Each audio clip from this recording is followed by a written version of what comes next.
Prendre le temps de se connaître soi-même est toujours un bon conseil, à condition de ne pas oublier que les choses ne sont pas figées et surtout que tu peux les faire évoluer. Dans cette vidéo, j'avais envie de revenir sur la belle idée de devenir la personne que tu veux être, mais en mettant en avant l'importance de te concentrer justement sur la personne que tu veux devenir plutôt que de perdre trop de temps à essayer de connaître la personne que tu es aujourd'hui. Et pour le faire, je vais revenir sur les 3 points principaux à comprendre, à savoir pourquoi passer trop de temps à essayer de te connaître est une mauvaise idée, pourquoi travailler sur la personne que tu veux devenir doit être ta priorité et pourquoi ton passé ne doit pas te freiner dans ton évolution.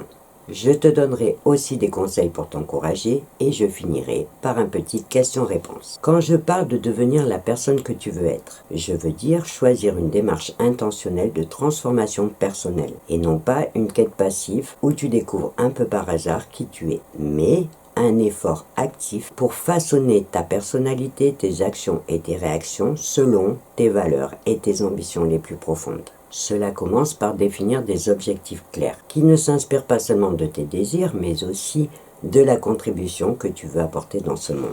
En fait, devenir la personne que tu veux être, c'est choisir consciemment de te développer et de t'épanouir pour te donner les moyens d'atteindre cette version de toi-même en restant ancré dans la réalité de ton environnement et de tes interactions. Ça pourrait être un petit changement comme un plus grand, en sachant que la taille du changement aura en général peu de conséquences sur la difficulté de la chose, mais plutôt sur le temps que ça prendra. Et bien évidemment, je ne te parle pas de devenir une meilleure version de toi-même par rapport aux critères des autres, mais juste une version plus alignée avec tes propres aspirations. Pour que tu comprennes bien d'où viennent mes réflexions, laisse-moi t'expliquer comment j'ai pris conscience de tout ça et surtout comment je me suis rendu compte que sans sortir de ma version figée, je ne pourrais pas évoluer. Parce que pendant longtemps, comme beaucoup de gens, je pensais me connaître. Et aussi, comme beaucoup de gens, je me disais, je suis comme ça et je dois faire avec. Jusqu'à ce que je comprenne que cette façon de penser m'empêchait d'avancer. Alors que chaque jour on change, parce qu'on apprend de nouvelles choses, parce qu'on fait face à de nouveaux défis, parce qu'on passe par de nouvelles expériences, et que même si on s'en rend pas compte sur le moment, tout ça nous transforme jour après jour. Pour faire simple, je te dirais tout simplement qu'aujourd'hui je ne suis pas la même personne qu'il y a 5 ans, même qu'il y a 2 ans. Et si j'étais resté attaché aux anciennes versions de moi-même, je serais tout simplement passé à côté de l'opportunité d'évoluer pour avancer. Et en y réfléchissant, j'ai aussi pris conscience que passer trop de temps à essayer de me connaître précisément à l'instant T ne me faisait pas avancer. C'était un peu comme essayer de capturer une image fixe d'une version que je ne voulais même plus. Donc, le plus important n'était pas qui j'étais à l'instant T, mais bien qui je voulais devenir. Pour que les choses soient bien claires et concrètes pour toi, dans mon cas, j'ai pris le temps de faire la liste de tout ce que je ne voulais plus et de tout ce que je voulais pour pouvoir identifier les moyens qu'il faudrait que je mette en œuvre pour atteindre mes objectifs. Par exemple, professionnellement. Après mon licenciement, j'avais décidé que je ne voulais plus rester dans un système qui n'était pas aligné avec mes valeurs et qui ne correspondait pas à ma vision des choses. Je voulais trouver un travail qui me permettrait d'être en cohérence avec ce que j'avais envie de défendre. Par exemple, le développement du potentiel humain, l'autonomie, l'indépendance. Et j'ai tout simplement fait ça pour chaque domaine de ma vie. Puis, j'ai concentré tout mon temps et tous mes efforts sur ce seul objectif, devenir la personne que je voulais être. Et c'est d'ailleurs, à mon avis, le vrai sens de la vie. Choisir qui on veut être et tout faire pour le devenir. C'est une belle façon de vivre une vie intentionnelle et épanouie. Alors, je sais que dit comme ça, pour certaines personnes, ça peut paraître utopique. Mais, dans le fond, je t'explique juste comment j'ai fait à partir de ma propre expérience. Et je ne t'ai pas dit que c'était facile, ni que tu pourras tout faire. Mais juste comment tu peux t'y prendre si tu as envie d'essayer. Maintenant, laisse-moi revenir plus en détail sur l'idée que vouloir trop se connaître n'est pas une bonne idée et surtout que ça peut t'empêcher d'avancer. D'abord parce que comme je te le disais, on est tous en constante évolution. Chaque jour, tu grandis, tu évolues, tu progresses. Et donc, pour que ta vision de toi-même soit juste, il faudrait qu'elle évolue au même rythme. Et croire que tu pourrais te figer dans une personnalité, ça serait oublier ou nier cette réalité. Et si j'insiste sur ce point, c'est parce qu'une étude menée par un psychologue, Daniel Gilbert, a démontré que la plupart des gens sous-estiment à quel point ils changeront dans leur futur. Ils ont souvent l'impression d'être arrivés un peu à une version finale d'eux-mêmes, alors qu'il a été démontré que dans les 2, 5, voire 10 ans, ils seront complètement différents.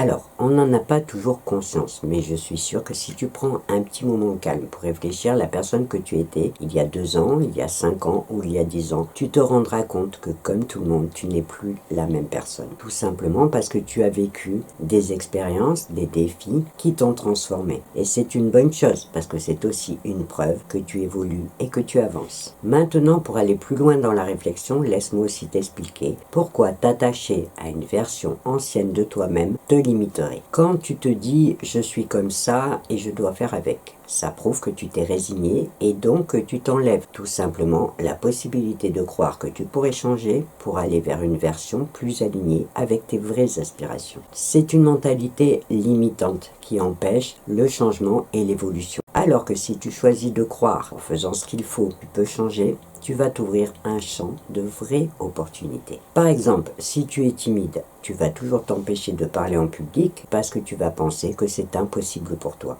alors que tu pourrais choisir de vaincre ta timidité. J'ai pris l'exemple de la timidité parce que je sais que c'est souvent handicapant pour les personnes, mais j'aurais pu aussi te parler d'arrêter d'être trop gentil ou d'arrêter de continuellement se sous-estimer. On peut dire, pour faire simple, que tu pourrais changer tous les traits de ta personnalité qui te bloque ou qui te limite dans ta vie au quotidien. Pour que les choses soient claires, comme je te l'ai dit au début, il ne s'agit pas de viser à devenir une meilleure version de soi-même, mais vraiment une version plus alignée avec tes aspirations. Pour certaines personnes, il suffira peut-être d'apprendre à être soi-même ou à poser ses propres limites, alors que pour d'autres, ça pourrait être des objectifs professionnels, par exemple viser à avoir plus d'ambition. Il me serait bien évidemment difficile de faire une liste de toutes les situations possibles, tant elles peuvent être diverses et variées, et surtout personnelles. Comme je te le disais au début, le message que je voulais partager avec toi dans cette vidéo, c'est qu'avec du temps, de la volonté et du travail, tu peux devenir la personne que tu veux être. Et pour les sceptiques, je dirais qu'avec du temps, du travail et de la volonté, tu peux te rapprocher le plus possible de la personne que tu voudrais être. Chaque jour est une opportunité de changer quelque chose en toi, que ce soit une petite facette de ta personnalité ou d'apprendre par exemple une nouvelle compétence. Comme je te l'explique dans ma vidéo, change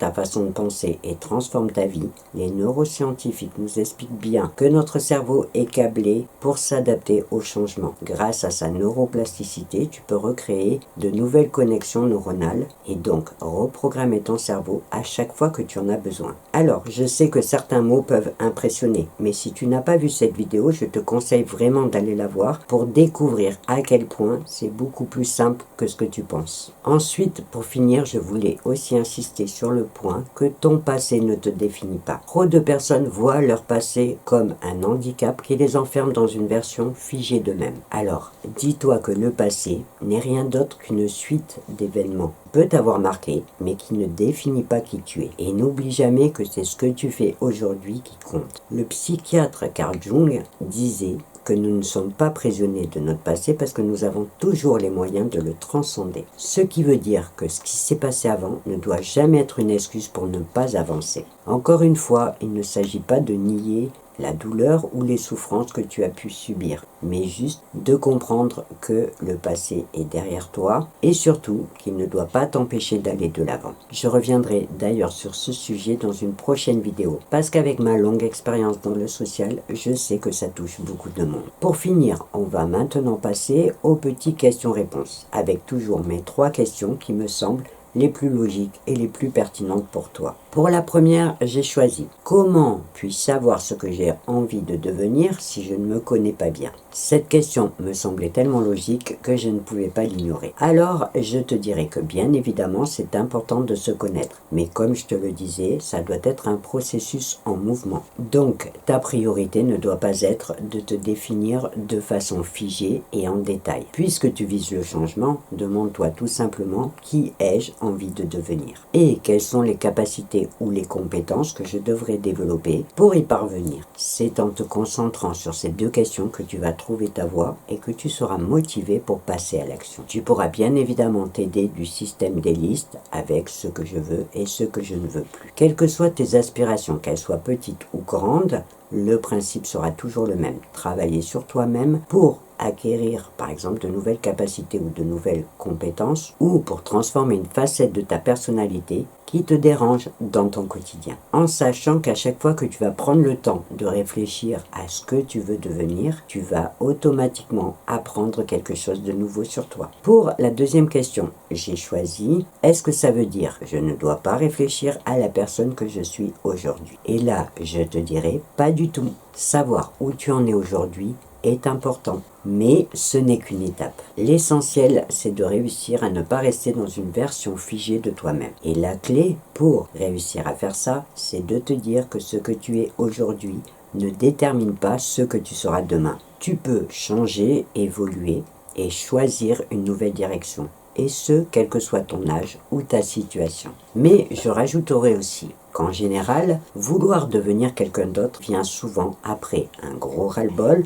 ou après une grosse épreuve. Ce qui veut dire que c'est une réaction face à quelque chose qui te pousse au changement. Et ça aide. Quand tout va bien dans sa vie, il est quand même assez rare de se réveiller un matin et de se dire « j'en ai marre d'avoir une vie si agréable, j'ai envie de changer ». Donc, ta première motivation viendra probablement de l'envie de fuir quelque chose, de faire changer une situation ou d'une prise de conscience. Pour finir, pour la troisième question, j'ai volontairement choisi comment gérer mon passé pour réussir à croire que je peux devenir qui je veux être. Et là, je te répondrai aussi volontairement que quel que soit ton passé, il ne définit pas qui tu es. Comme je te l'ai dit, ce sont des événements que tu as vécu, des expériences qui ont peut-être façonné certains traits de ta personnalité. Mais ça ne veut pas dire que tu dois rester figé dans cette version de toi-même. Ton passé t'a appris des choses, il a sûrement forgé une partie de ton caractère, mais ça ne doit pas être une prison. Chaque jour, tu as la possibilité de travailler sur toi pour écrire ton histoire. Et donc, pour changer les choses qui ne te conviennent pas ou qui ne te conviennent plus. De toute façon, dis-toi bien que tes futures expériences te façonneront et te transformeront avec ton accord ou sans. Alors, autant choisir ce que tu veux devenir pour prendre les choses en main. Voilà, ce petit question-réponse est terminé. Et comme tu le sais, il ne tient évidemment qu'à toi de le compléter en me posant tes propres questions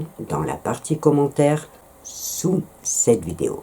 Maintenant, c'est à toi de passer à l'action. Alors, avant de te quitter, j'avais envie de partager avec toi un petit exercice amusant à faire. Je t'invite tout simplement à réfléchir à cette question: qui ai-je envie de devenir? Oublie un instant qui tu es aujourd'hui et qui tu as été hier et concentre-toi seulement sur la version que tu veux vraiment devenir dans le futur. Note-toi, si besoin, les capacités ou les compétences qu'il te faudra développer pour atteindre ton objectif. Et dis-toi que c'est le premier pas à faire pour commencer à penser à passer à l'action.